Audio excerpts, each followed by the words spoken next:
constraint today. So let me first, her words read this. Let me first say thank you to the government of the Philippines for hosting this event and invite us here in beautiful Philippines. At the same time, I would like to thank the co-hosts, the European Union, Japan, and Switzerland, and acknowledge the support of the sponsors who helped put this together.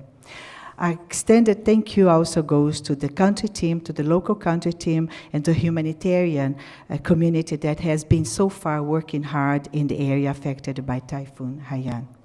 Our theme here, post-Haiyan, A Way Forward, gives us an excellent opportunity not only to look at the experience and lessons learned in the relief and recovery process, but also, hopefully, to influence global policy and the direction of future relief, recovery, and development aid.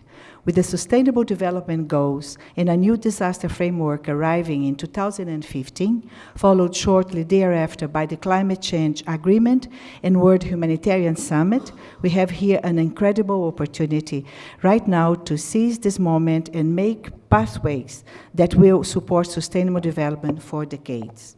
For my part, I have chosen to highlight this issue and to speak about how coalescence and synergies in the post-2015 architecture give us a strategic opportunity to protect sustainable development.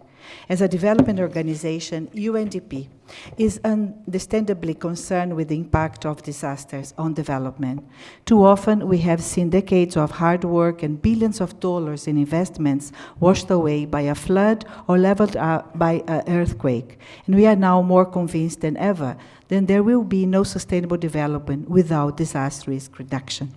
In the last decade alone, we have seen the physical impact of disasters in Haiti, Indonesia, Japan, the United States, and most recently here in the Philippines. In each case, schools and hospitals have been washed away, economic growth and livelihood have been erased, and most worrisome, the less tangible aspects of social development, such as those quantified by the Millennium Development Goals, have fallen behind.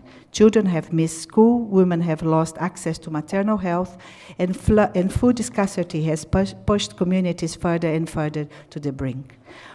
More than just frustrating, those losses are a commentary on how development has historically been done. So, what needs to happen to prevent and prepare for these disasters? First, on the part of development actors and those behind these sustainable development goals, there has to be an emphasis on risk-sensitive development that integrates and mainstreams disaster risk reduction throughout the development process. This means that risk identification, disaster prevention, and contingency planning are not an adjunct or afterthought, often omitted because of budgets, but a core and pervasive component of development, so much so that it cannot be untangled. In this way, development at provision, local, region, and national level will automatically include provisions and stipulations that require risk reduction measures, whether this is better building codes, riverbank flood assessment, or strengthening the early warning systems along coastal communities. The core message is that this inclusion will not be optional. The upcoming Sustainable Development Goals can enable this by including targets and indicators on disaster risk reduction in goals on poverty eradication and sustainable cities, among others. We are happy to mention that in the Philippines, UN system has been supporting not only the humanitarian response, but also the recovery phase. One of the examples can be mentioned by the READY project in support to DOST. Second, the focus is not only on sustainable development goals. If we have, as we have been argued, disaster risk reduction and development go hand in hand, then the post-15 framework for disaster risk reduction, which will actually emerge before the sustainable development goals, must take steps to find synergies as well. In doing so, the framework of the disaster risk reduction should not see itself as something outside the post-2015 development process, but as a complementary framework that is purposefully purposefully aligned and sustainable development, with sustainable development. We can make efforts now to ensure that this framework uses languages, targets, and indicators that feed into and enable the sustainable development goals. The disaster framework can support this shift by focusing on risk governance, which is critical to ensuring that disaster risk recovery is prioritized and integrated in development. Institutional and legislative systems, as well as policies, budgets, and training programs, must all incorporate disaster risk reduction components into the day-to-day business process of running a village, a city, a town, or a country, if we are to expect meaningful results. Practically, there are a number of proposals for targets and indicators that can work within both frameworks, sustainable and resilient development. For instance, since October 2012, UNDP, UNISDR, UNICEF, and the World Bank have jointly organized a series of global thematic consultation and expert group meeting on disaster risk reduction in the post-15 agenda. These meetings have reaffirmed the linkages between disasters and development issues, and have generated a range of proposals and targets and indicators that could be included in the post-15 development framework. This was followed by an UNISDR proposal on a comprehensive indicator system to measure progress on disaster risk reduction post-15.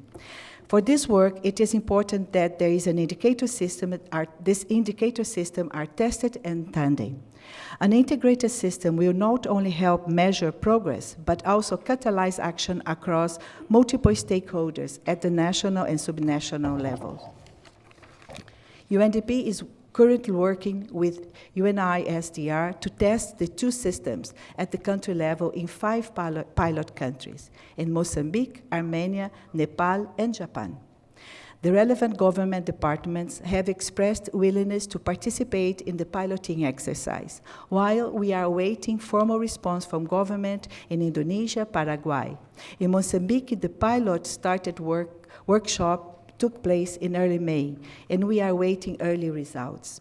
It is our honor, Margareta and mine, to invite the participation of Government Philippines to be one of the pilot countries, given the high expertise and commitment in the country and the several disasters that the country has been facing lately. Ensuring that disaster resilience is included in the post-2015 framework for disaster risk reduction and development is not only a technical exercise, but one of advocacy and garnering political support. In line with this, it is expected that each of these pilots will help develop a constituency of support to advocate for these synergies at the global policy level. I look forward to any suggestion that you may have and look forward to your positive answer. Thank you, and if I don't see you before, I hope to see you in Japan next year. Thank you very much.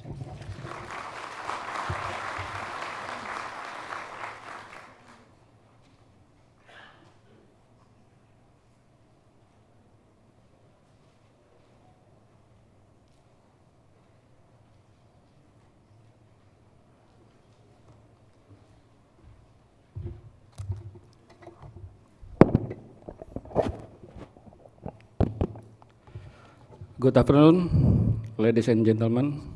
First of all, I want to express that it is honorable for me to speak in this important conference.